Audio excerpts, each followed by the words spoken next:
मुलांनो, आज आपण इयत्ता 8वीचा जो 14वा धडा आहे चक्रवाढ व्याज, त्यामधला सराव संच 14.1 याचा अभ्यास आपण आज या व्हिडिओमध्ये करणार आहोत. त्याआधी आपण सरळ व्याज आणि चक्रवाढ व्याज काय असतं आणि ते कसं काढतात, त्यासाठी कुठलं सूत्र वापरतात, ते आधी समजून घेऊ. आता सरळ व्याज म्हणजे काय? तर हे समजण्यासाठी एक मी उदाहरण तुम्हाला सांगते. जेव्हा एखादी व्यक्ती बँक किंवा पतपेढी यासारख्या संस्थांकडून जेव्हा एक ठराविक रक्कम व्याजाच्या दराने काही ठराविक व्याजाच्या दराने कर्ज म्हणून घेते आणि काही काळानंतर ती रक्कम ती परत करते आणि ती वापरल्याबद्दल ती काही अधिक पैसे त्या बँकेला किंवा त्या पतपेढीला देते, मोबदला म्हणून देते. त्याला त्या रकमेला म्हणतात सरळ व्याज. आता हे सरळ व्याज कसं काढतात? तर त्यासाठी आपण सूत्र वापरतो I बरोबर P गुणिले N गुणिले R भागिले 100. या इथे I म्हणजे सरळ व्याज आहे, P म्हणजे मुद्दल, N म्हणजे मुदत म्हणजे किती वर्षासाठी ती रक्कम आपण त्यांच्याकडून घेतलेली आहे बँकेतून ते, आणि R म्हणजे व्याजाचा दर, जो व्याजाचा दर बँकेने ठरवलेला असतो. तर या सूत्राच्या आधारे आपण सरळ व्याज काढू शकतो. आता म्हणजे काय, थोडक्यात तुम्हाला मी एखादं उदाहरण घेऊन सांगते. समजा आपण ₹1000 बँकेतून, म्हणजे मुद्दल आपली येणार ₹1000. ₹1000 आपण बँकेतून कर्ज म्हणून घेतले आणि किती वर्षासाठी घेतले? तर आपण समजा 2 वर्षासाठी कर्ज म्हणून घेतली आणि त्यावेळेला व्याजाचा दर समजा आहे 10. आता व्याजाचा जो दर असतो तो दर साल दर शेकडा असा दर असतो. तर एकतर आपण 10% लिहितो किंवा जेव्हा आपण दर लिहितो तेव्हा तो नुसता 10 लिहिला तरी चालतो. आता हा व्याजाचा दर आहे. यावरून आपल्याला सरळ व्याज काढायचं आहे. तर आपण सरळ व्याजाचं सूत्र वापरणार इथे P गुणिले N गुणिले R भागिले 100. तर 1000 गुणिले N गुणिले 2 आणि व्याजाचा दर आहे 10 भागिले 100. आता बघा इथे आपण हे सोडवलं. सोडवल्यावर आपल्याला उत्तर येतं 200. ₹200 म्हणजे काय? तर ₹1000 ज्यावेळेला ती व्यक्ती 2 वर्षासाठी बँकेमध्ये गुंतवेल, तेव्हा प्रत्येक वर्षी तिला काय करायचं आहे? ₹200 व्याज बँकेला द्यायचंय. तर ते जे ₹200 बँकेला आपण देतो त्याला म्हणतात सरळ व्याज. मग चक्रवाढ व्याज म्हणजे काय? तर जी बँक असते ती काय करते? प्रत्येक वर्षाच्या शेवटी व्याज आकारणी करत असते आणि ती जी कर्जदाराने जी बँकेतून रक्कम घेतलेली आहे, तर तर ते व्याज आहे ते वर्षाच्या शेवटी बँकेत भरावं असे ती अपेक्षा करत असते. पण कधी-कधी काय होतं? कर्जदार असतो तो ते व्याज भरत नाही. आणि मग मग काय होतं, तर बँक काय करते, ते जे व्याज भरलेलं नाहीये, ते व्याज आणि जेवढी रक्कम त्याने बँकेतून घेतलेली आहे, म्हणजे मुद्दल, यांची बेरीज करते. यांची बेरीज करून जी रक्कम येईल, त्या रकमेवर पुढच्या वर्षी व्याज आकारणी करते. आणि अशा प्रकारे या पद्धतीने जी व्याज आकारणी केली जाते, त्याला म्हणतात चक्रवाढ व्याज. आणि चक्रवाढ व्याज काढायचं सूत्र, चक्रवाढ व्याजाच्या सूत्रामध्ये पहिलं व्याज येत नाही, तर पहिलं आपण काय काढतो? ए काढतो. ए म्हणजे रास काढतो. म्हणजे चक्रवाढ व्याज करताना आपल्याला आधी रास काढावी लागते. रास म्हणजेच काय? तर व्याज, सरळ व्याज म्हणजे जे व्याज आपण काढतो ते, आणि त्यावर जी मूळ रक्कम आहे, त्याची जी मुद्दल जेवढी घेतलेली आहे रक्कम कर्जाऊ, त्यांची बेरीज करून जे येतं ते असतं रास. तर चक्रवाढ व्याजाने आधी रास येते. रासचं सूत्र आहे ए बरोबर P गुणिले 1 अधिक R भागिले 100 त्याचा n-वा घात. हे रास आहे आणि त्यानंतर आपण व्याज काढतो. तर व्याज कसं काढतात? I बरोबर A वजा P म्हणजे जो A येणार त्यामधून आपण P म्हणजे मुद्दल वजा केली की आपल्याला व्याज मिळतं. कळलं? तर आपण 14.1 हा जो सराव संच आहे तो सोडवायला सुरुवात करूया. तो जो पहिला प्रश्न आहे त्यामध्ये रास आणि चक्रवाढ व्याज काढायची. तर इथे मुद्दल दिलेली आहे P बरोबर ₹2000, दर आहे 5, त्यानंतर मुदत आहे 2 वर्षे. तर पहिला आपण चक्रवाढ व्याज काढायचं आहे.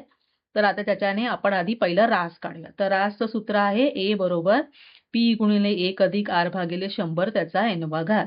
या इथे P बघा आहे 2000, 1 अधिक R आहे 5 भागिले 100 आणि त्याचा n घात आहे n म्हणजेच 2. आता हे सोडवताना नेहमी लक्षात ठेवायचं, एकतर तुम्ही डायरेक्ट हा छेद समान करून कंस सोडवू शकता किंवा इथे जर तुम्हाला सोपं रूप देता आलं, तर त्या पद्धतीने तुम्ही करू शकता. आता आपण इथे आधी पहिलं बघूया या गणितामध्ये सोपं रूप देऊन कसं करतात. तर बघा हा 5 आणि इथे 100 आहे. तर या 5 ने या 100ला भाग जाईल. 5 एके 5, 5 दुणे 10, 5 शून्य 0. म्हणजेच काय येणार इथे 2000 गुणिले 1 अधिक 1/20 त्याचा दुसरा घात. आता बघा हा आपण कंस सोडवून घेऊया. 2000 या कंसामध्ये काय होईल बघा छेद समान होताना तिरकस गुणाकार होईल. 20 अधिक 1 भागिले 20 त्याचा दुसरा घात. म्हणजेच काय येईल 2000 कंसात 21/20 त्याचा दुसरा घात. म्हणजे काय येईल 2000 आणि 21/20 आपल्याला 2 वेळा गुणायचे. वर्ग आहे त्याचा, तर ते 2 वेळा आपण गुणणार. आता इथे जर आपल्याला सोपं रूप देता येत असेल, भाग जात असेल तर भाग लावून घ्यायचा आहे बघा. 0 0 आधी आपण घालवले, त्यानंतर बे एके बे, बे शून्य 0 10 आले. आता इथे बघा इथे ही समसंख्या आहे छेदाला. तर या समसंख्येने या 10ला भाग जाईल. कितीने भाग जाईल बे एके बे, बे पंचे 10 आणि इथे काय आहेत 21 गुणिले 21. आता बघा 5 गुणिले 21 गुणिले 21. आता इथे 21 गुणिले 21 म्हणजेच काय तर 21चा वर्ग आहे.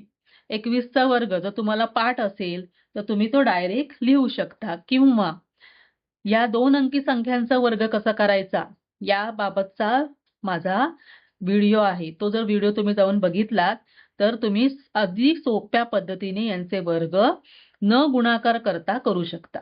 तर 21चा वर्ग येतो 441. आता 5 गुणिले 441 5 एके 5, 5 चोक 20 हातचे 2, 5 चोक 20 आणि 2 22. तर किती आलं 2205. आता 2205 ही कशाची किंमत आली ए ची. ही रास आली. आपण रास काढलं. आता आपल्याला काढायचं आहे चक्रवाढ व्याज. चक्रवाढ व्याज कसं काढतात आय बरोबर ए वजा पी. या रास मधून आपण काय करणार मुद्दल वजा करणार. मुद्दल किती आहे 2000. त्यामुळे आय आलं 2205 वजा 2000 बरोबर 205 आणि 205 ही काय आली व्याज आलं म्हणजे आय बरोबर व्याज बरोबर 205 रुपये. अशा पद्धतीने आपण रास काढली आणि चक्रवाढ व्याज काढली. कळलं. आता दुसरं यामधलं जे गणित आहे त्यामध्ये काय आहे बघा मुद्दल दिलेली आहे 5000 रुपये, दर आहे 8 आणि मुदत आहे 3 वर्ष. तर इथे आपण काय करणार प्रथम आपण सूत्र लिहिणार ए बरोबर पी गुणिले 1 अधिक आर भागिले 100 त्याचा n घात आणि या इथे आपल्याला व्याजाचा दर काढायचा आहे आणि रास काढायचे म्हणजे दोन्ही काढायचे. तर पहिला आपण रास काढतोय तर इथे आपण किंमत घालूया 5000 गुणिले 1 अधिक आर आहे 8 भागिले 100 आणि त्याचा n घात n आहे 3. आता आपण इथे काय करूया आपण काय करूया याचा छेद समान करून घेऊया. इथे भाग न लावता बघा तशा पद्धतीने पण आपण करू शकतो. तर इथे काय होईल तिरकस गुणाकार 100 अधिक 8 भागिले 100 त्याचा तिसरा घात. म्हणजे आलं 5000 100 अधिक 8 108 भागिले 100 त्याचा घन. आता आपण घन करतोय म्हणजे 3 वेळा हा कंस आपल्याला गुणायचा आहे. 5000 गुणिले 108 भागिले 100 गुणिले 108 भागिले 100 गुणिले 108 भागिले 100 3 वेळेला आपण गुणलं. आता इथे जर आपल्याला सोपं रूप देता येत असेल तर द्यायचं. तर बघा 0 0 गेला, इकडचा 1 0 गेला.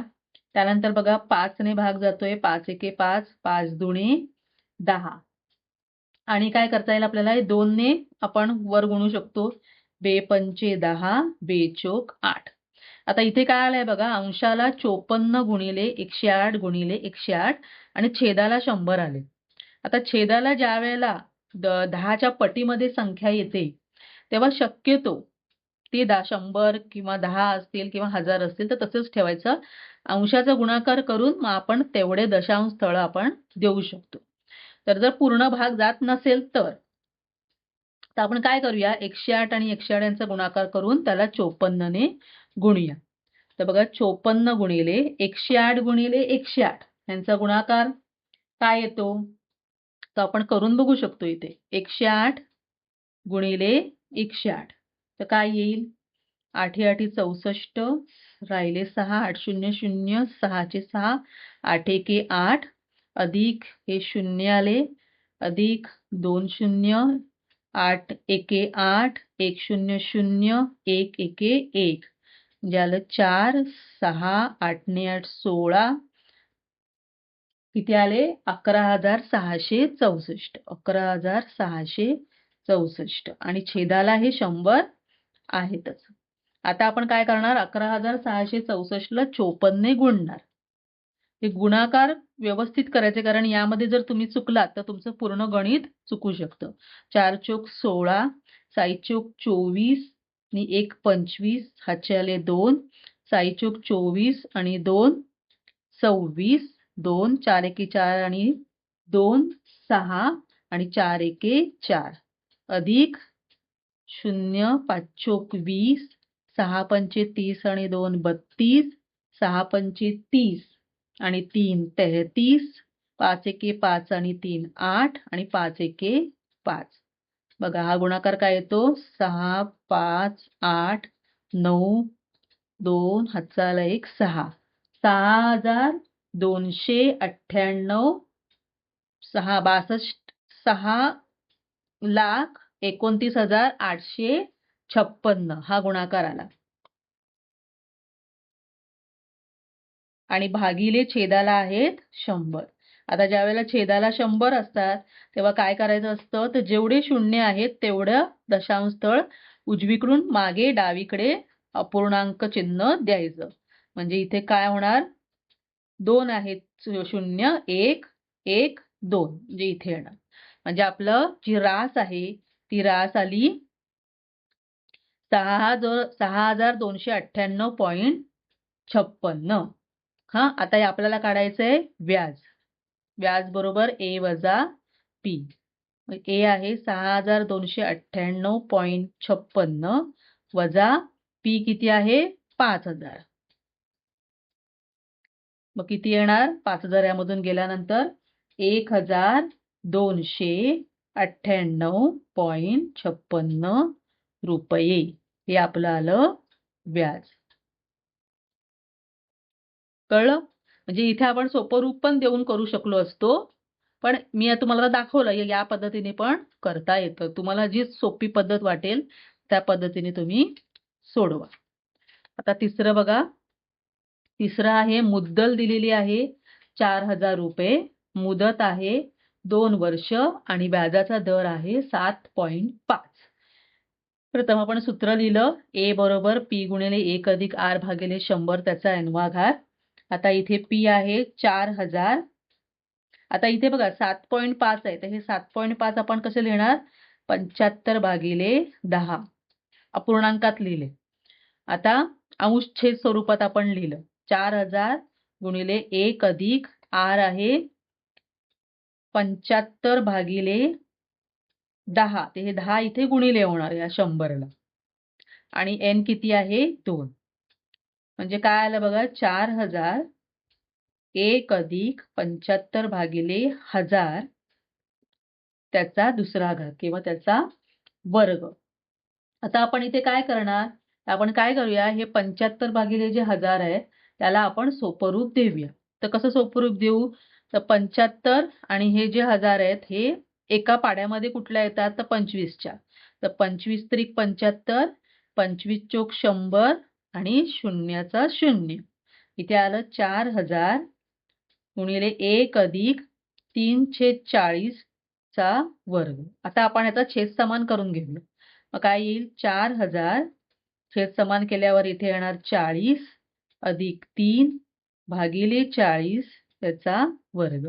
म्हणजे काय आलं 4,000 गुणिले 43 भागिले 40 कंसाचा वर्ग म्हणजे 4000 गुणिले 43 भागिले 40 गुणिले 43 भागिले 40. आता इथे बघा शून्य गेले दोन्ही, 4चा भाग लागला, 4 एके 4, 4 शून्य शून्य, ते 10 आहेत, खाली छेदाला 4 आहेत, हे समसंख्या आहेत, तर बे पंचे 10 आणि बे दोन्ही 4.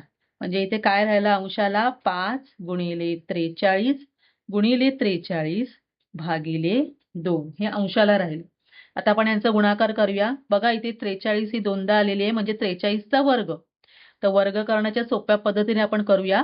बघा या पहिला एकक स्थानच्या अंकाचा वर्ग करायचा, 3 त्रिक 9, या दोघांचा गुणाकार करायचा, 4 त्रिक 12, त्याची दुप्पट 12 दुने 24, राहिले 2. एकक स्थानचा दशक स्थानच्या अंकाचा वर्ग 4 चोक 16 आणि 2 18. 43चा वर्ग आहे 1849 भागिले 2. आता 1849 ला 5 ने गुणणार. किती येणार? 9 5 45, राहिले 4, 5 चोक 20 नि 4 24, हातचे आले 2, 8 5 40 आणि 2 42 आणि 5 एके 5 आणि 4 9. 9245 भागिले 2. आता ह्याला भागणार आपण. तर भागाकार काय येईल बघा, बे चोक 8, हातचाला 1, बे संक 12, त्यानंतर बे दोन्ही 4, इथे 5 आहेत, बे दोन्ही 4, 1 उरणार म्हणजे बे पंचे 10. हा यांचा भागाकार आला. म्हणजे 4622.5 हे आपलं आलं काय, रास आली. आपल्याला काढायचे व्याज. व्याज कसं काढणार, ए वजा पी. 4622.5 आणि पी आहे 4000. त्यांची वजाबाकी केल्यानंतर काय उरणार, 622.5 रुपये हे आपलं आलं व्याज. चक्रवाढ व्याज आपलं 622.5 रुपये आलं. ही पहिली 3 गणितं झाली. आता पुढचं जे आहे ते आहे लेखी गणित. तर लेखी गणितामध्ये काय असतं, आपल्याला काय दिलेलं आहे ते आपल्याला जर व्यवस्थित मांडता आलं तर आपण, आणि आपल्याला सूत्र माहिती असलं की आपण ते गणित सोडवू शकतो. बघा काय दिलेलं आहे, समीर रावांनी एका पतपेढीतून दर साल दर शेकडा 12 दराने 3 वर्षांसाठी 12,500 रुपये कर्ज घेतले. तर त्यांना तिसऱ्या वर्षाअखेर चक्रवाढ व्याज आकारणीने एकूण किती रुपये परतफेड करावी लागेल. बघा इथे चक्रवाढ व्याज आकारणीने म्हटलेलं आहे, त्यावेळेलाच आपण चक्रवाढ व्याजाचं सूत्र वापरणार आहोत. तर समीर रावांनी काय घेतलंय, दर साल दर शेकडा 12 दराने 3 वर्षांसाठी 12,500 रुपये कर्ज म्हणून घेतलेत. तर त्यांना किती रक्कम द्यावी लागेल, 3 वर्षानंतर त्यांना त्या पतपेढीला किती रक्कम परत करावी लागेल. म्हणजे आपल्याला रास काढायची आहे. या गणितामध्ये रास काढायची, ते व्याज काढायचं नाही. म्हणून आपण रास सूत्र वापरूया. ए बरोबर पी गुणिले 1 अधिक आर भागिले 100 त्याचा n वा घात. पी आहे किती, 12,500 गुणिले 1 अधिक आर आहे 12 भागिले 100 त्याचा 3रा घात. आता इथे आपण काय करणार, इथे आपण सोपं रूप देऊया. बघा 4 त्रिक 12, 4 दुणे 8, राहिले 2, 4 पंचा 20, 3/25 आलं. आता आपण याला काय करायचं, सोडवायचं. 12,500 गुणिले 1 अधिक 3/25 त्याचा 3रा घात. तर बघा 12,500, आता हे तिरकस गुणाकार काय होणार, 25 एके 25 इकडे येणार म्हणजे काय येईल, 25 अधिक 3 28 भागिले 25 त्याचा 3रा घात. म्हणजे काय येईल, 12,500 गुणिले 28 गुणिले 28 गुणिले 28 3 वेळा आणि छेदाला 25 3 वेळा, असा आपण गुणाकार केला. याच्या छेदाला काही नाहीये, 1 आहे. आता जेवढा भाग जाता येईल तेवढा आपण भाग लावायचा. तर बघा इथे 25चा भाग जाईल, 25 एके 25, 25 पाचा 25 असेल, 0 0. त्यानंतर 25 एके 25, 25 दुने 50, 0 म्हणजे इथे 20 आले, छेदाला 25 आहे. तर आपण ह्याला काय भाग लावणार? 5 5 25, 5 चोक 20. म्हणजे इथे काय राहिलंय बघा, 4 गुणिले 28 गुणिले 28 गुणिले 28 भागिले 5. आता ह्यांचा गुणाकार करताना काय करायचं? 4 गुणिले 28, हे 28 गुणिले 28 म्हणजे 28चा वर्ग. बघा 28चा वर्ग कसा करायचा? 8चा वर्ग करायचा, 8 8 64 राहिले 6. या दोघांचा गुणाकार करायचा, 8 दुणे 16, त्याची दुप्पट करायची, 16 दुणे 32. त्यामध्ये हे 6 मिळवायचे, 32 अधिक 6 38 राहिले 3. आणि मग दशस्थानचा जो अंक आहे 2 त्याचा वर्ग करायचा आणि त्याच्यामध्ये हे 3 मिळवायचे. 2चा वर्ग 4 अधिक 3 7. हा झाला 28चा वर्ग 784. बघा आपल्याला जरी सोप्या पद्धती जर माहित असतील वर्ग करायच्या तर आपण सहज गणित सोडवू शकतो. आता बघा आपण A काढतोय. 4 गुणिले आता 28 गुणिले 784 आहे. तर 28 गुणिले 784 यांचा गुणाकार करायचा. 784 गुणिले 28. बघा 8 चोक 32, 8 3, 8 8 64 आणि 3 65 66 67 राहिले 3. 7 8 56 आणि 3 59. त्यानंतर 7 8 56 आणि 3 59. आणि नंतर इथे गुणाकार नाही सॉरी 8 8 64 आणि 3 67 म्हणजे 6 राहिले. 7 8 56 अधिक 6 61. इथे आले 61. 62. आता बघा 4 ने आपण 2 ने गुणणार. 4 दुणे 8, 8 दुणे 16, हातचा आला 1, 7 दुणे 14 आणि 1 15. म्हणजे काय आलं बघा 2, 7 अधिक 8 15, हातचा आला 1, 6 आणि 2 8 आणि 1 9 आणि 6 आणि 5 11, हातचा आला 1 2. म्हणजे यांचा गुणाकार आला 21,952 भागिले किती आहे 5. आता यांचा गुणाकार करणार. बघा 4 दुणे 8, 5 चोक 20, हातच्याले 2, 9 चोक 36 आणि 2 38, हातच्याले 3, 4 एकी 4 आणि 3 7 आणि 4 दुणे 8 छेद 5. आता यांना आपण भाग लावणार. 5 एके 5 राहिले 3, 7 5 35 राहिले 2 म्हणजे झाले 28, 5 5 25 राहिले 3 म्हणजे झाले 30, 5 सक 30 आणि इथे लागणार 5 एके 5 उरणार 3 म्हणजे 5 सक 30. हा आपला आला रास आले. कळलं? भाग कसा लावलाय? इथे आपण 5 ने या वरच्या संख्यांना भाग लावलाय तेव्हा आपल्याला आलं 17,561.6. आपल्याला रास मिळाली आणि आपल्याला त्यांनी काय प्रश्न विचारलेला आहे की वर्ष अखेर चक्रवाढ व्याज आकारणीने एकूण किती रुपये परतफेड करावी लागेल. परतफेड करताना आपण जेवढी रक्कम कर्ज म्हणून घेतलेली आहे ती रक्कम आणि त्यावरचं व्याज असं आपल्याला परतफेड करावी लागतं. तर ए जी आहे ही रास आहे. ही रास म्हणजे मुद्दल आणि व्याज एकत्र मिळून जी असते त्याला रास म्हणतात. म्हणजे आपल्याला हेच काढायचं होतं. पण आपण इथे काय लिहिणार? म्हणून समीर रावांना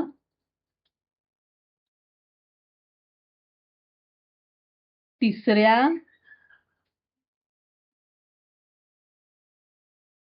वर्षा अखेर 17,561.6 रुपये परतफेड करावी लागेल. कळलं? आता आपण याच्यानंतर जे दुसरं लेखी गणित आहे ते बघूया. आता दुसरं काय आहे बघा, शलाकाने व्यवसाय सुरू करण्यासाठी दर साल दर शेकडा 10.5 दराने 8,000 रुपये कर्ज घेतले, तर 2 वर्षानंतर कर्ज परतफेड करताना चक्रवाढ व्याज आकारणीने तिला किती व्याज भरावे लागेल. आता इथे आपल्याला व्याज काढायला सांगितले, तर व्याज काढण्यासाठी आधी आपल्याला काय काढावं लागेल, रास काढावी लागेल. तर इथे काय काय दिलेलं आहे बघा, मुद्दल दिलेली आहे 8,000 रुपये, जी मुदत आहे ती आहे 2 वर्षे आणि व्याजाचा दर आहे 10.5. तर आपण पहिलं रास काढणार. ए बरोबर पी गुणिले 1 अधिक आर भागिले 100 त्याचा n-वा घात. तर पी आहे बघा 8,000, 1 अधिक आर आहे, आता इथे 10.5 आहे, तर हा पूर्णांक युक्त अपूर्णांकात आहे, तर आपल्याला याला सोपरूप द्यावं लागेल. काय करावं लागेल, या दोघांचा गुणाकार करून त्यामध्ये ही अंशाची संख्या मिळवावी लागेल. म्हणजे 10 गुणिले 2 20 अधिक 1 21 आणि छेद आपला तसाच राहणार. म्हणजे ही 10.5 आपण कशी लिहिली, 21 भागिले 2. तर मग इथे आपल्याला ते लिहावे लागणार. तर 21 भागिले 2 आणि छेदाला हे 100 आहेत, त्याचा n-वा घात किती आहे, 2. बघा असं आलेलं आहे. आता आपण काय करणार, ह्याला 8,000 1 अधिक 21 भागिले 2 गुणिले 100 किती आले, 200. आता इथे काही सोपं रूप देता येत नाही आपल्याला, तर आपण हे असंच ठेवणार आणि तिरकस गुणाकार करणार, छेद समान करून घेणार. 8,000 बघा तिरकस गुणाकार केल्यावर काय येईल, 200 अधिक 21 भागिले 200 त्याचा वर्ग. म्हणजे काय येईल, 8,000 कंसात 221 भागिले 200 त्याचा वर्ग. आता हे आपण वर्ग करूया. 8,000 गुणिले 221 भागिले 200 गुणिले 221 भागिले 200. बघा इथे सोपं रूप जिथे जिथे देता येईल तिथे द्यायचंय. 2 चोक 8 आणि ह्या 4 ने इथे भाग लागेल, 4 पंचा 20. आता आपण काय करणार, इथे 221 गुणिले 221 यांचा गुणाकार करणार. आणि त्याला 5 ने भागणार. आता आपण करूया 221 गुणिले 221. बघा 1 एके 1, 1 दुणे 2, 1 दुणे 2 अधिक त्याला 0, बे एके बे, बे दुणे 4, बे दुणे 4 अधिक 2 शून्य आलं, बे एके बे, बे दुणे 4, बे दुणे 4 म्हणजे किती आलं बघा, 2 नी 2 4, 4 2 6 आणि 2 8, 4 नी 4 8 आणि 4 म्हणजे त्यांचा गुणाकार आला 48,841 भागिले 5. आता ह्यांचा भागाकार करणार आपण, तर 5 90 45 राहिले 3, 5 7 35 पुन्हा राहिले 3, 5 30 राहिले 4, 5 8 40 राहिला 1 आणि मग 10, 5 दुणे 10. भागाकार केल्यानंतर ए ची किंमत आली 9,768.2. ही ए ची किंमत आली. आता आपल्याला काढायचं काय आहे, व्याज काढायचंय. आय बरोबर ए वजा पी म्हणजे काय आलं, 9,768.2 वजा 8,000 यांची वजाबाकी कशी येणार, 9,768.2 वजा 8,000 ते 0.0 म्हणजे काय उरले, 2 8 6 7 आणि 9 वजा 8 1 म्हणजे व्याज आलं 1,768.2. तर आपल्याला प्रश्न काय विचारलाय, की शलाकाला किती व्याज भरावं लागेल. तर जसा प्रश्न विचारलाय तसंच आपल्याला उत्तर आपल्याला द्यायचंय. म्हणून शलाकाला 1,768.2 रुपये व्याज भरावे लागेल. कळलं? तर अशा पद्धतीने आपण जो सराव संच होता 14.1 तो सोडवलेला आहे. आता यानंतरचा जो व्हिडिओ आहे माझा त्यामध्ये सराव संच 14.2 आपण सोडवणार आहोत. तर नक्की तो व्हिडिओ बघा आणि माझ्या या चॅनलला जर तुम्ही सबस्क्राईब केलं नसेल तर सबस्क्राईब करा, लाईक करा आणि शेअर करा. धन्यवाद.